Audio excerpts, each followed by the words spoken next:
মহিলাদের বাজে খারাপ ভিতরে লাইনে যান, ভিতরে লাইনে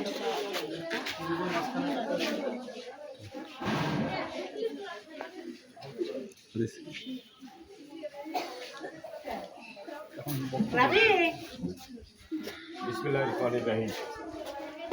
আপনারা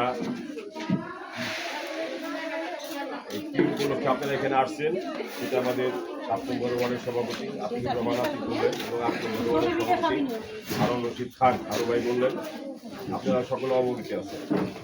আসলে বাস্তবতা হচ্ছে কি, আপনারা দীর্ঘদিন কিন্তু এরকম কোনো ত্রাণ বলেন এই এত তাড়াতাড়ি মানে এই সাহায্য সহযোগিতা আপনাদের এই যে ডুবে গেছে পাশে কোনো নেতা টুকুনি পান নাই, এটা হলো বাস্তবতা। পাইছেন কিন্তু পান নাই আপনারা। কিন্তু এখন দেখেন 4 মাস সরকারের ক্ষমতা এসে বিএনপি এবং ফরিদপুরের এমপি হলো চৌধুরী নায়েব ইউসুফ, কামাল ইউসুফের কন্যা।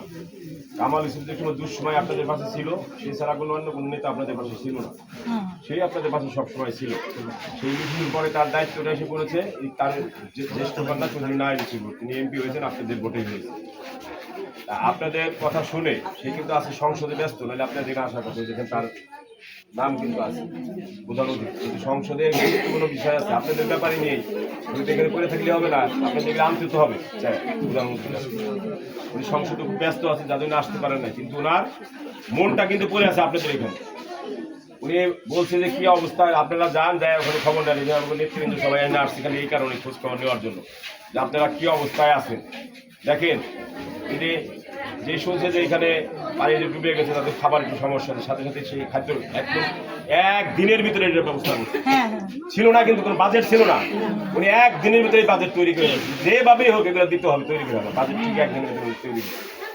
এবং আপনারা তো অনেকে আছেন যারা উপস্থিত আছে, আপনাদের যে ডুবে গেছে, যে নিচে যে ডুবে গেছে আপনার ওইখানে পৌরসভার ইঞ্জিনিয়াররা কয়েকবার আসছে না, আপনাদের এই জলবদ্ধতা দুর্গতির টেম্পোরারি একটা ব্যবস্থা কিন্তু তারা করে দিচ্ছে, করছে না এবং করতেছে। আবার পার্মানেন্ট ব্যবস্থা করার জন্য কালকে ছিল আমাদের চৌধুরী সাহেব রুবেল, অনেকেই ছিল ইঞ্জিনিয়ার সাহেব, আবার কালকে আসছে।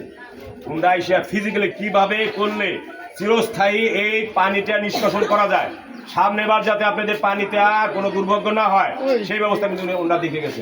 এবং নায়েব ইউসুফের কাছে আমরা বলছি এটা ইনশাল্লাহ পাস হয়ে যাবে, পাস হয়ে যাবে আপনাদের সামনেবার ইনশাল্লাহ।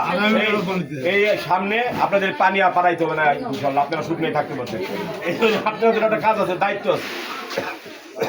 দায়িত্ব কি, এইখানে আমরা অনেক ভোটের ব্যবধানে জিত, কিন্তু এইবার অল্প কিছু ভোটের ব্যবধানে জিতছি।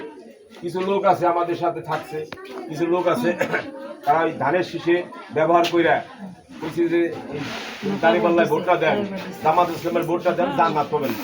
আর কিছু আমাদের মধ্যে পুরুষরা খুব কম এটা বিশ্বাস করছে, কিন্তু আপনাদের মধ্যে ধর্মবিরোধী কিছু মহিলা আছে, তারা আবার এটা বিশ্বাস করে না।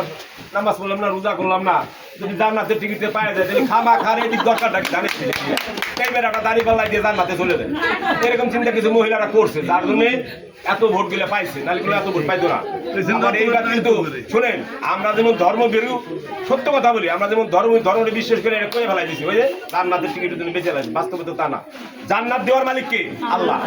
আল্লাহ ছাড়া জান্নাত দেওয়ার কোনো কারো ক্ষমতা নেই, তিনি জান্নাত দিবেন। এই কথা যে বলবে যে এই জায়গায় ভোট দিলে জান্নাত পাবা, সে কিন্তু কাফের হয়ে যাবে। তারা কিন্তু জান্নাত তো দূরের কথা, তারা জীবনে জান্নাতে যাবে না, তারাই যাবে না, জান্নাত তাদের জন্য হারাম হয়ে যাবে। যারা এইসব মিথ্যা কথা আল্লাহর সাথে শিরক করতেছে, শিরক করা আল্লাহ পছন্দ করেন না। এইবার দেখেন আমাদের এই যে জান্নাতের টিকিট বিক্রি করছে না, হিন্দু বৌদিরা আছে এখানে অনেক, তারা কিন্তু ওই জান্নাতের টিকিটের চিন্তা করে নাই, তারা চিন্তা করছে এগুলো হলো ভুয়া, তারাও এই করছে, তারাও তো ধর্ম পালন করে না, তারা কিন্তু কইছে এগুলো উন্ডা দিতে করছে ভুয়া। তারা কিন্তু হিন্দু যারা বৌদিরা আছে তারা কিন্তু সবাই ভোট দিয়ে আপনাদের কাছে অনুরোধ হলো এইটা, ভুল আর করবেন না। এবার যেটা দুই একজনের হয়েছে, সবাই হয় নাই, সবাই আপনার ধারে শিখে দিচ্ছে এখানে যারা আইছে, কিন্তু যারা দুই একজন ভুল করছেন তাদের কাছে অনুরোধ, আগামীতে চৌধুরী নায়েব ইউসুফ যাতে আসতে না হয়, হারু ভাই মেয়ে বা আমরা আইসা আপনাদের কাছে ভোট যেতে না হয়, আপনারা একজন নায়েব ইউসুফ সাহিত্যে প্রত্যেকটা এলাকায় যায় ভোট চাবেন, এই জন্য ভোটটা বিষয় দিব না, আমার শরীরটা এই বেশি ভালো না। আমি শুধু আপনাদের কাছে অনুরোধ করবো আবারও নায়েব ইউসুফের হাত ছাড়েন না। এই মহিলা বলছে নির্বাচনের আগে দেখেন যে আপনারা আমারে একটা মাস আপনারা কষ্ট করেন, আমি সারা 5 বছর আপনাদের পিছনে থাকবো, তার প্রমাণ কি আপনারা পাইতেছেন? উনি কিন্তু আপনাদের পাশে আছে এবং থাকবে চিরস, উনি যতদিন এমপি থাকবে আপনাদের সাথে আছে ইনশাল্লাহ। এই জন্য আপনাদের সকলকে ধন্যবাদ জানিয়ে আমি আমার কথা শেষ করছি। আল্লাহ হাফিজ। বাংলাদেশ জিন্দাবাদ। শহীদ জিয়া অমর হোক, খালেদা জিয়া অমর হোক, চৌধুরী কামাল ইদ্রিস অমর হোক, তারেন্নের প্রতীক তারেক রহমান জিন্দাবাদ, আমার নেত্রী চৌধুরী নায়েব ইউসুফ জিন্দাবাদ জিন্দাবাদ। সকলকে ধন্যবাদ।